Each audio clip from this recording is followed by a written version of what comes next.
We can't hire enough. I've got a vision that's like way bigger than like I can even put on the paper or even like express to people, because I just know where we're going and I know where the industry's going. So we all know the stats. There's 100,000 advisors that are going to retire over the next 10 years. I think I saw a stat, the last 10 years, we've only brought in 8,000 advisors. So there's a huge gap. We're going to have to 10 times the amount of advisors we're bringing in just to maintain the service level. But we all know, we just talked about this, service level is not great right now for all firms. I'm just thinking 10 years ahead. I don't even really care about right now. Like, I mentioned by the end of the year, we'll likely have 60 team members. Like, we don't need 60 team members right now. But how long does it take to train someone? Well, it takes at least 3 to 6 months in our process to get people to the standards that we want. And so we're just trying to hire ahead, and we like to hire people who are younger because they're hungry, they're motivated, and they love the mission that we're on.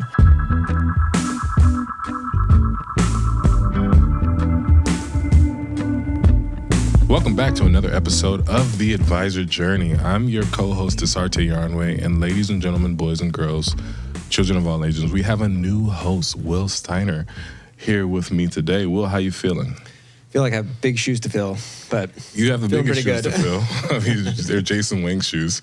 But Jason, thank you for everything you've done for the podcast, right? We know that he's leading the company in the right direction, and I'm so happy to have you here, Will, seriously. Thanks, really excited to be here. Yeah, we got a special guest today, Joe Schmitz out of Columbus, Ohio. How are you? Doing well. Doing well. Excited to be here. First of all, you are outshining us with the outfit today. Brought the Midwest charm here, as we talked about. You brought the Midwest charm. You look great, and I'm sure advisors want to hear everything that you have to say. Before we sort of jump into the details, why don't you just introduce yourself? Yeah, so like you said, in Columbus, Ohio, we have a firm that specializes in retirement planning, especially serving people we call as Midwestern Millionaires, and we've got clients all across the country, and really focus on just going deep with clients and doing everything all in one place. CPA there, estate planning attorney, and we just got a young and growing team. And so we always say we're probably one of the youngest and fastest growing firms in the entire country, and really just focus on kind of that startup feel of hiring the right people who fit our values and want to make a huge impact in this industry. And we've grown a ton since we started. We've gone from just one person to, by the end of this year, we'll probably have 60 team members. Just a lot of fast growth, but a lot of just people that are just really good at what they do and have big hearts and really selfless. And when you can combine that talent together, big things can happen. So we're excited for it. Can you tell us a little bit more about like the Midwestern Millionaire? Like, how did you land on that? What does it mean? Mm-hmm. People clearly identify with it. Yeah, so I actually just wrote a book that came out, and it literally is titled The Midwestern Millionaire. And we serve people, have $1 million or more saved up. So obviously they're going to need more advanced planning. But, more importantly, they have Midwestern values. And so when you think of Midwestern values, you're thinking of hardworking, frugal, right? They're better savers than they are spenders. And they're just diligent savers. They've done really good in all of their years of working. They never made millions of dollars a year, but they've made enough to provide for their families. And a lot of them, they tell us, like, they feel like they're living paycheck to paycheck while they're working.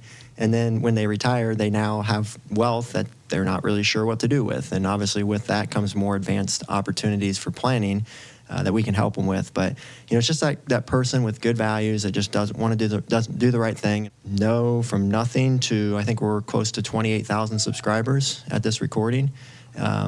In less than probably just between a year and 1 to 2 years of getting to that growth. And it's all about pensions, people with $1 million. So we call it the 2% club. So less than 10% of people have over $1 million, and less than 20% of people have a pension. So if you combine those two percentages, Will's kind of trying to figure out the math in his head. But, struggling. It's 2%, right? So, we really hit that crowd hard on our YouTube. And it's people who lived a life of service, mostly military, retired military, federal employee, police officers, teachers. And so who doesn't want to serve that crowd? And we just connect with them. I'm from a small rural community just southeast of Columbus. And 500 people in the village, one traffic light, sometimes it works, and, a lot of farmland. And so I grew up on a farm, and, you're taught the values of looking people in the eye, shaking their hand, getting the job done. And the crowd we serve, that's what they value as well. And so you work with people you like and trust. And I think that's how the niche is really focused and just built from there. They just really value what we bring to the table and what we do from a service level. What I just want to say, like, what I love about Midwestern Millionaire, it is a category. Like, you have created a category here that I had never heard it elsewhere. You know, there's like the Millionaire Next Door and that sort of thing, but it's like, it's something that people can easily just grasp and be like, hey, that's me. Yeah. And that makes reaching out to you guys so much easier. Like, I wish we could see a little bit more category creation amongst financial advisors. Yeah, exactly. And something that's like so important to me too is just my Christian values and principles that, I really started the firm on. One of my credentials is called a CKA. It's a Certified Kingdom Advisor. And so being able to bring that into it too, so many people reach out to us just on that. Hey, we want to work with you guys because I see Joe's a fellow believer and I see, where his heart is. And, that's really where all this comes from. And so again, just being who you are is going to connect the people you want to work with. Joe, you got this aura about you. It reminds me of some of my college football coaches. It's like, man, I want to play for this guy, right? And I can see why you have gone from 1 to 60 team members, because that type of energy and that vision goes far, right? You talk about being one of the youngest and fastest growing firms. I want to unbundle that whole thing, all right? So let's talk about how fast you've grown, where you are now, your philosophy to reach that growth. Yeah, it's just... we always have a concept where we say best, not the biggest. So I know we're talking a lot about growth. We're talking a lot about, numbers. But at the end of the day, for us, like, we don't really care to grow unless we can maintain our standards of excellence. And we do things very particularly. We nitpick every little thing. We critique every little thing. And our team has really bought into that. And it's just important to us to deliver that level of service. And so we always say, like, we're going to try to keep bringing on more people. We've got over 40 people every single week on average that reach out to us. Sometimes it's way more, that want to work with us and that are looking to just onboard with us. Like, they're pretty much ready to go from all the content we have. But we're not going to just bring on 40 families every week unless we can give them the service that we're speaking about. And so obviously that's going to limit growth in areas, but we are trying to hire as much as we can. Last year, our hiring stats, we had 2,600 applicants, people to work with us. We only hired 9. And so whenever you have that level of, it's just like we would love to hire 100 people. We could start offices all across the country. We could, replicate our marketing in any city, but it wouldn't be done at the standards. And so that's something that's really important to us, is first just being the best. But as we know, if you can maintain being the best, you're going to be the biggest, is really what is probably going to happen. I think sometimes people perceive like a young advisor, or maybe a young advisor perceive themselves at a disadvantage, but it sounds like you have turned this into an advantage for the firm. Oh, yeah. Yeah, no, we have people reach out to us for that specifically. And obviously in our marketing message, and we talk about that, the big thing is generational planning, is being there not only for the spouse, right? So a lot of people come to us DIY. I've done it all my life, all these years, but I wanted someone to help my spouse if I pass away. So we lean into that in our marketing messaging, but also they want to see the transition, the wealth from them to the next generation. And so we're there to help them. And we actually joke with people. We say, well, we're probably going to be there for your grandkids too. Is that okay with you? And so that's really been our mission. And we're very family-oriented at our firm just in itself. My mom actually quit her job to come help me when I first started the firm. And then my buddy from 4th grade joined, and then my buddy from college. And currently we have over 7 people from my college, small Christian school just outside of Columbus. We have 7 people from that university, and then we have other family members and friends who work with us as well. And so it's a family-oriented crowd, and so we try to deliver that service model to our clients too. It's like in San Francisco, where we recently opened an office, it's like 1 in 5 people work at Salesforce. In Columbus, it's soon going to be like 1 in 5 people work at peak retirement. Yeah, and that's really our goal, is to try to just build out our headquarters really, really well, and just have everyone, we just really value people being there, that collaboration, that connection, and it's fun to build something really big and special with a group of friends. Did you think about the remote? Like, was remote ever a consideration for you guys? Did you experiment with it? Yeah, we've experimented with it. It just doesn't really work well, because you got to feel the culture every day and the excitement, and it's just not the same. Like, when we hire people, our hiring process is so intensive that we make them even come in to shadow for half the day just to experience it. And every single time after someone shadows, they're just like, this place is incredible. Like, we never lose anyone in our hiring process if they come in a shadow. If we want to offer them, they're gonna work with us just because they can feel how special it is. That's awesome. I want to get hone in on that young part. I think when you're young, you have an advantage, especially as it pertains to marketing, right? Back in the day, seminars, steak dinners, right? That was like one of the primary ways to prospect. Talk to us about your marketing strategy. I saw a book that said, I hate taxes, right? You just talked about the Midwestern Millionaire. Yeah. You're crushing it on YouTube from 0 to 28,000 subscribers. What is the advantage you see in being young? And you talked about the messaging, but just talk about that advantage of being young. I feel like we have a lot of listeners on the podcast right now. They're young. They're trying to figure out a way in this industry that's crowded and difficult to succeed in. Yeah. But I think that's a strength, and you're exhibiting that strength. So. Yeah, I mean, there's so many places I can go here. I'll kind of break it down. So, like, first part of marketing is just being relentless, right? I mean, I did over 150 workshops in the first year that I had the firm. That's 150 nights where I'm just out at a library presenting on taxes or estate planning or whatever. So it's a commitment that you have got to start from the ground floor to build it up, right? And now we've gotten to a place where everything's building off of each other. And so, our messaging, I'll just kind of start there, is very particular. It's pretty, I'll say, like, my personality. So, like, I hate taxes. I hate taxes, right? I mean, I'll pay my fair share, but I'm not going to tip the Uncle Sam. And so just leaning into, like, my personality is something that's helped out a ton. And, a lot of people that watch our YouTube videos, which is a big marketing funnel for us now, and they just say, like, I just feel your heart. I feel that you have a servant's heart. I feel like that you're, have good values, and we want to work with people just like you. So I just really try to lean into that. But the books have been a great piece to the whole mix there. And the I Hate Taxes, Midwestern Millionaire. We have another one on our 5-pillar approach of financial planning for retirement. And then I'm writing a fourth one now called the 2% Club for pension planning. And so, like, that's just what we lean into, everything. And we just try to make it really concise. And so, like, we hired our marketing director. I'll share a story. And, she wanted to, kind of get real creative with the messaging. And I said, nope, that doesn't work. That doesn't work. That doesn't work. Here's what works. Here's why people work with us. Here's what they want to come to us for. Let's not talk about anything except these 4 things. And then, from there, she's like, oh, my goodness, that makes so much sense. And things have just clicked. So just keeping it simple. And rewrite for Kiplinger, get featured there twice a month, which is big. And, we do a lot of TV. And people just see us everywhere is what they say. And First of all, I'm glad that you touched on being relentless. Because people don't know that you got to put in those hours, right? And, they say 10,000 hours before you can become a master of anything. I think it's 10,000 iterations. Yeah. And when you switch it up and you adjust over time, you then become very skilled and knowledgeable about what actually works. And that seems to be the case with the marketing director that you brought on. Oh, yeah, absolutely. And our team's just so good, just so committed. And just, whenever we do a lot of marketing, we do a lot of outreach.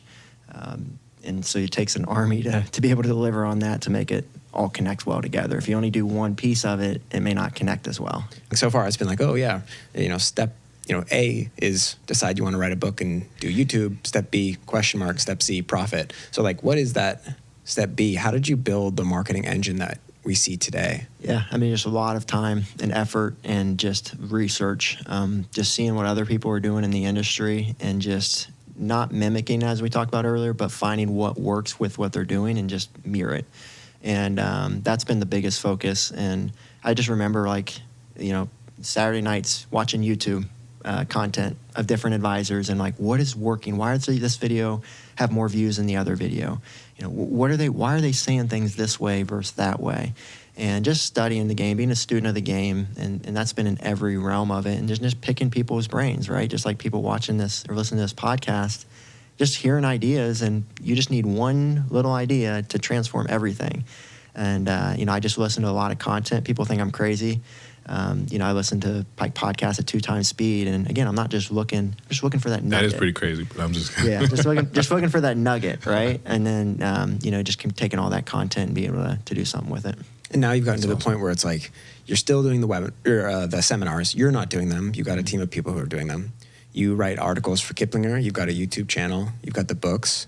So it's like you do TV appearances. Yeah. So I think you've said this before, people are either, they're watchers, they're listeners, or they're readers. Yes. And you're hitting them at every, you've got an answer for however someone wants to consume the content. Yeah, no, just try to speak to your audience, right? I mean, and it's crazy that the people we work with, that kind of like 50 to 65 range, I mean, a lot of them are online. They're YouTube. I mean, you'd be surprised at how many are watching YouTube. But a lot of them love reading short articles or a book. So, yeah, just speaking to whatever they want.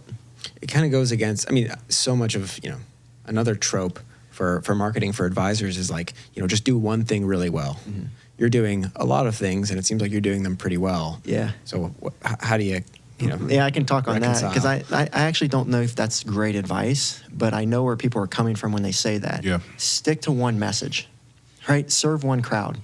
Say the same thing over and over again in different ways. And that's all I've done. And, most people may not have the amount of time that I've had to do what I've done. I mean, I'm single, no kids, and so I have a lot of opportunity to just pour into all of this stuff. And that's been my main focus since the start, is just marketing and branding. And so, I'm at an advantage in that world. But, yeah, I mean, it's just like you can just try. I remember trialing with all these things, but it's not just trialing and saying, well, that doesn't work. No, let's try YouTube for a year before we even saw one person come from it. You got to commit to it. And, I just always had a vision that I was like, this is going to work. Let's do it, and just go all into it. I suspect there are people who are hearing you say, oh, you're about to write your 4th book. How do you, what goes into writing a book? What does the book do for you guys, or the books rather? Give us a, quick, short masterclass on do you self-publish? What does that actually look like? Yeah, so I'll actually name drop for the listeners to be able to go to. It's a group that I work with. It's Paperback. I don't know their full name, but we'll put it in the notes or whatever. Mm-hmm. But it's just a dad and his son basically run the organization to do excellent work. But I write all my content. I just don't love the ghostwriting concept of writing books. I don't think that's the way it should be done. If you're going to put your name on it, it's got to come from you. And so I write all the content, and then they publish it all. So they edit it, proofread it, put it all in a book, get it on Amazon, all that stuff. And so, I just pay them to do that, and then I do all the writing, which writing my first book took forever.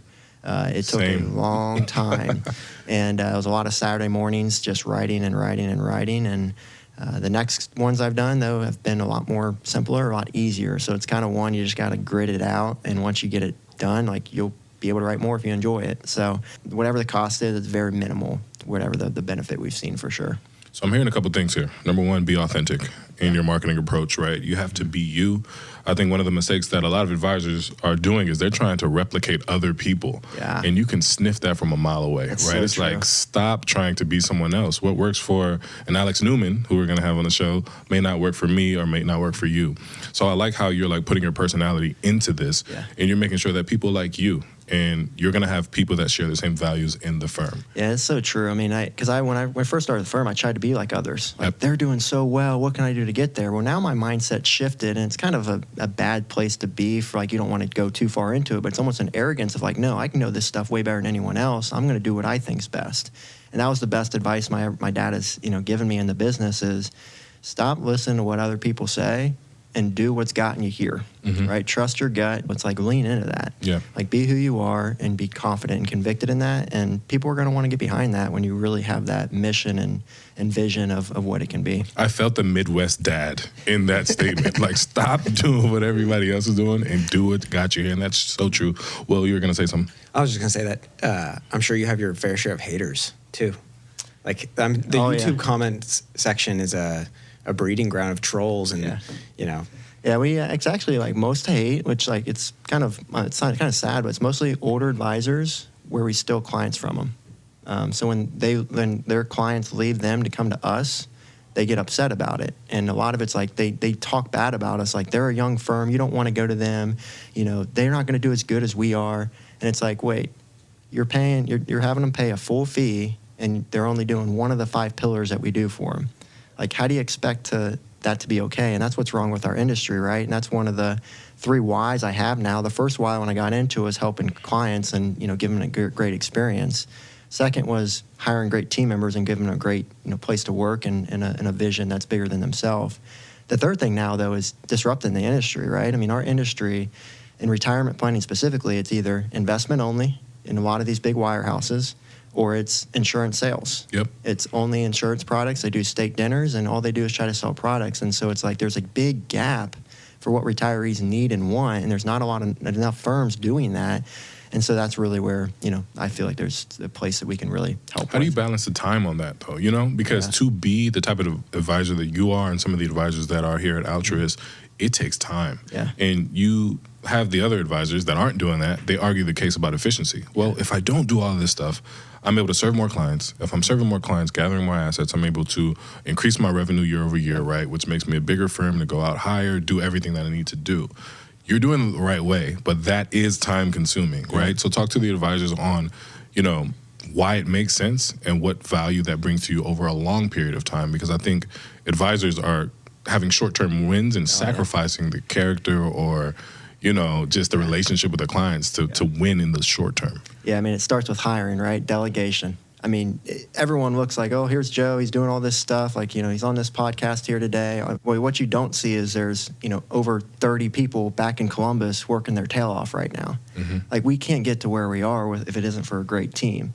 And so that's the first thing is like when my mom joined me, we took a step.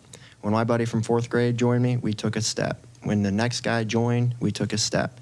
And so every single person we've hired, everything's grown. And so, for people to build something really big, you got to get outside of it, right? It can't just be all about you. You've got to have more team. You got to have delegation, and that's where really big things can happen. And so that's what it gets me most excited about this point is just duplicating what I can do, duplicating what I know to other team members, and then other team members duplicating themselves among our firm, and all the values that we started with are just going to grow and grow. Do you have a process that helps you make these judgment calls of like, hey, when is it time to hire? What's the right role that I should be hiring?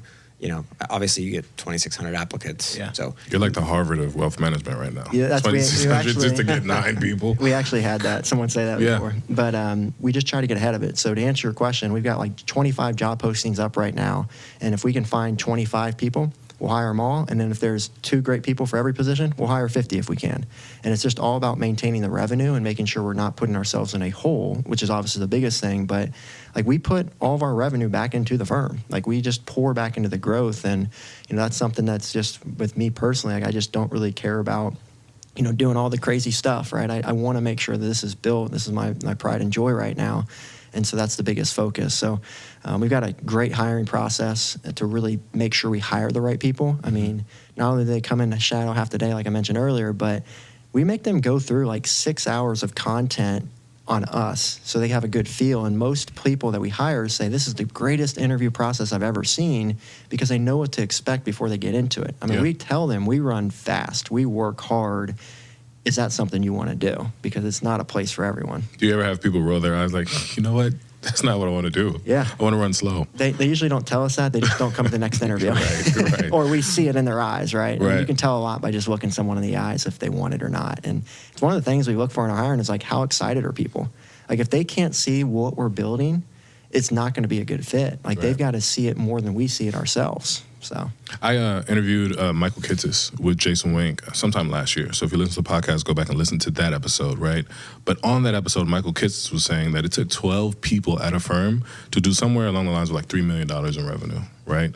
Or less. It was a crazy number. So when you think about your firm right now, how do you make the economics work, right? You want to be sure per head you're maximizing revenue per employee, but you're also hiring ahead. So those 28,000 subscribers, that must give you some sort of consistent flow into the firm that you're almost overwhelmed, and the growth rate allows you to hire because you're seeing that you'll be able to sustain this for the foreseeable future. Exactly. So that's my advisor brain, but why don't you break that down for us that gives you those signals, those leading indicators to go ahead and push the hiring button. Absolutely. I mean, it's a big thing, right? Because you don't want to put yourself in a hole. But like we've had over the last year especially, like we have, and I was just telling Will this, like we've got more revenue than we can pour back into the business, right? We can't hire quick enough, which is an awesome problem to have.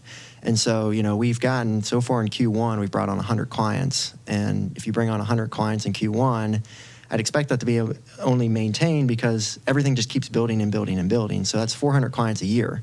How many firms are bringing on 400 clients a year, and what infrastructure do you need to maintain that? Yeah. And we want to bring on more. We have more than 10 people a week reaching out to us, right? So We've tried to really target, I think on 2025, we've averaged whatever the average is, over 10 people a week that we're bringing on. And so you need a lot of advisors to be able to maintain that flow if we want to maintain our standards. So we have a specific, really trying to target a 50-to-1 advisor to client ratio, or client to advisor ratio. So, that's a big thing of it too, to kind of look at the numbers and everything. But again, I just have a lot of confidence in what we're doing, and it just has never slowed down. So you're hiring 8 advisors a year plus however many support staff you need. I don't know what those ratios look like, but Yeah. the nice thing is, at least with the technology, like those ratios are going to get flipped on their head. Like what historically I think was like a 2-to-1 ratio. Like I suspect the individual support talent that you're bringing on will be able to support more Yes. revenue generating headcount. Yeah, and I've gotten some good business advice that like it takes 3 years to get someone fully trained, right? And especially to our standards and messaging and everything, like that doesn't surprise me. So again, that's a lot of what I'm looking at when I'm hiring ahead is like, all right, where are we going to be in 3 years? That's what we need to build for. So, and there's so many opportunities in the industry right now. Who knows what's going to happen? I mean, YouTube was not expected for that to happen for us. Out of nowhere, It came up. Like, what happens when we have a post a Kiplinger article and we have 100 people reach out? Like, I want to have the capacity so we never have to slow down. We can only speed up. Yeah, they say advisors fail because of digestion, right?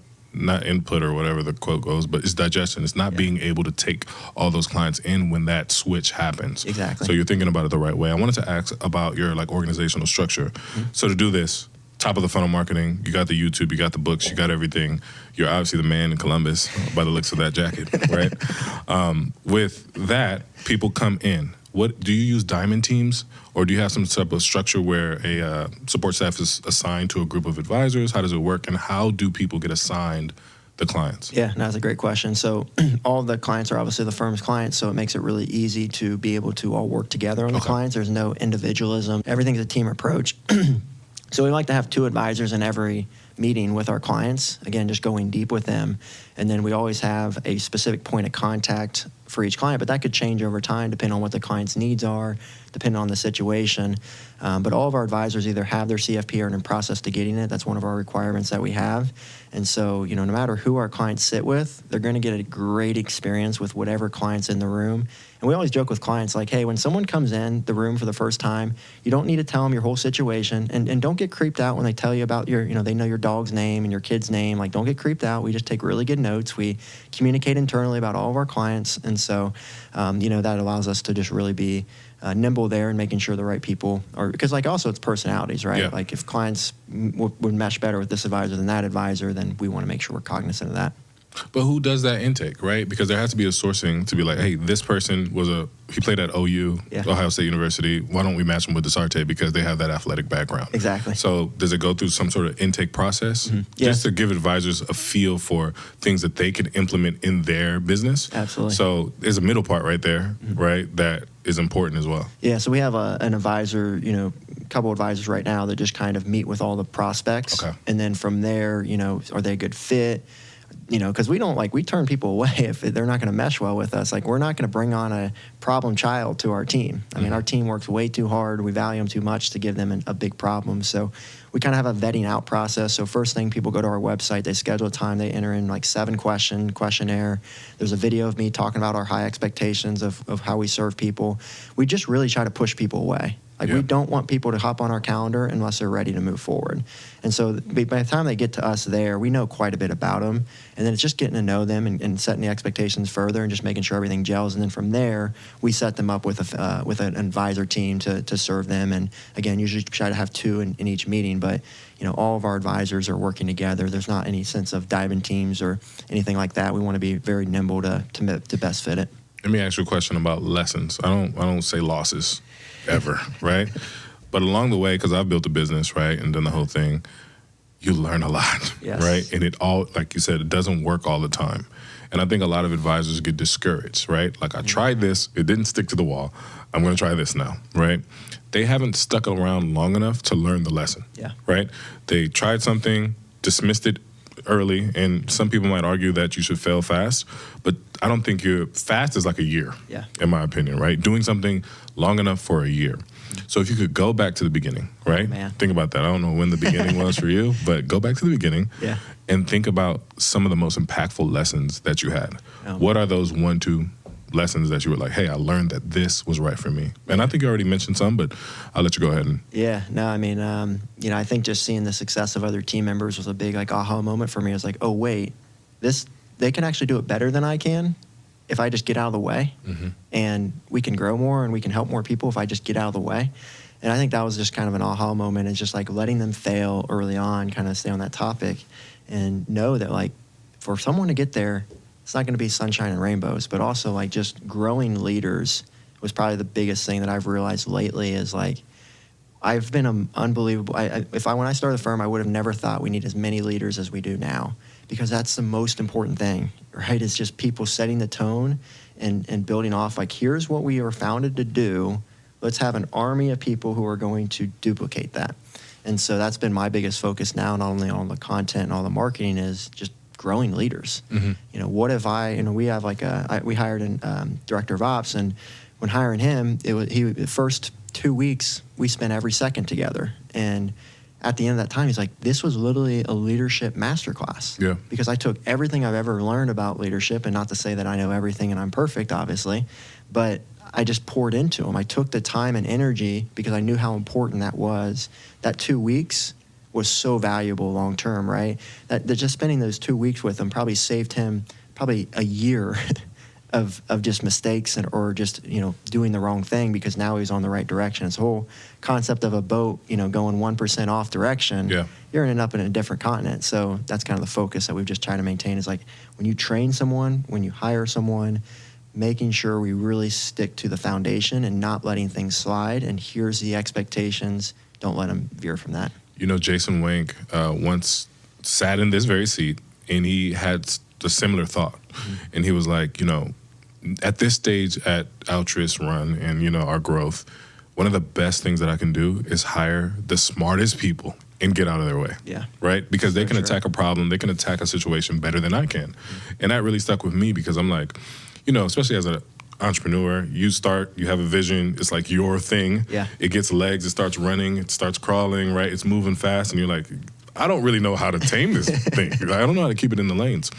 You get the people, you give them everything you know, and you get out the way, right? And I see that same sort of characteristic that you have. So for the advisors listening, it sounds like delegating, but just building a culture of like a mission-forward culture is important when you're building your firm. Yeah, we have 3 foundations we hire from and we hold accountable for our team, and they're pretty funny, but they're so true. And one's A+ player, Foxhole, and Rocket Ship. So A+ player is someone who obviously just gets things done. They're one step ahead. You know who they are when you think of A+ players that you work with. It's the people you just want to have there and you want to work with, because you just know you don't have to worry about it. If you give them something, it's getting done.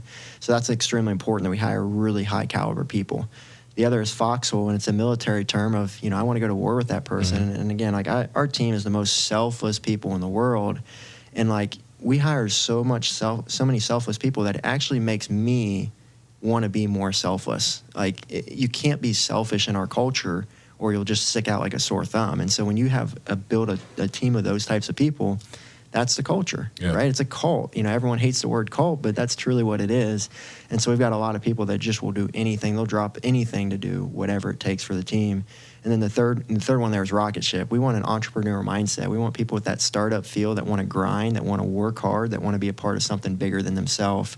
And again, when we have thousands of team members, when we're serving hundreds of thousands of clients, like, that's the type of person I want to look at and say, man, look what we've done. Yeah, it's amazing to have that sort of like, hey, what's the connective tissue here? And it's not dissimilar to what is the core 3 values at Altruist, which are kindness, brilliance, and grit. Exactly. I think as you get bigger, you can't be spending 2 weeks with every new hire necessarily. Maybe there's going to be a period of time where that's totally feasible, and that'll be amazing. But at a certain point, it's like you have to trust the foundation that you've created here with the leaders that are just that one level below you to carry forward. Yeah, and that's a huge point. That's like, again, growing leaders, because you've got to duplicate yourself. And I know that spending that time with someone, they're going to be able to duplicate that ongoing. But I actually I love being in the trenches with my team, right? So I try not to be in the everyday, because that just gets in the way. It's a bottleneck, right? I need to be more visionary. I need to be more leadership. You're a bottleneck. Yeah, so I was, if I'm in the everyday, but something I love is just being in on team meetings every Monday. So for half of our day, we just have team meetings, and I love being there. I just had someone shadow the other day. He goes, I love that you're the CEO, but you're still involved so aggressively in everything that's done here and the standards that are held here. And they always say when the CEO is the hardest worker, that's when good things happen within the firm and within business. And so that's something that I really just try to hold to is, if I'm going to tell someone else to do it, I'm going to give everything I've got as well. Let's go. I want to play for your team, man. Let's sign a contract. It's like expect what you inspect. Yeah. Right. And it's beautiful. Yeah. And what's, you can't, it's not what's taught, it's what's caught, right? Yep. So you can say whatever you want, but if you're not going to be able to do it, it's not going to work. Should we just pull out all the sayings and just put that on loop? Yeah. That's the podcast. But I wanted to ask you one question before we wrap here. What are you excited about? I know you're excited about, you're looking 10 years out, you're growing the team. What excites you? What keeps you up at doing this day in and day out? A lot of advisors are thinking about AI and just the way that the industry is changing and how much opportunity will come from that. What excites Joe about his firm in this industry? Yeah, the thing that excites me most at this point is our team. It's providing an opportunity for them that they likely won't find elsewhere with the amount of growth that they're going to have, the amount of compensation they're going to be able to receive, but also just the impact and purpose and fulfillment that they can have through it. That's really what excites me the most, because I know that, when we bring on the 10 clients a week, I know that that's a direct impact. Not only those 10 clients, that's incredible. Let's not lose focus of that. That's a direct impact to our team's growth and career. Yeah. And when you see people work as hard as they do, it makes it a lot of fun. Joe, thanks so much for flying out to LA, joining us in the studio, having a great conversation, having a tasty lunch before this. Thanks to the listeners for tuning in. You'll continue to hear from us. We got some great guests slated to come in over the next couple of months. You can find us on YouTube, Spotify, Apple, everywhere you listen to podcasts. I think that's a wrap. That's a wrap, Joe. You're the man. Thank you so much. Yeah, thanks for having me.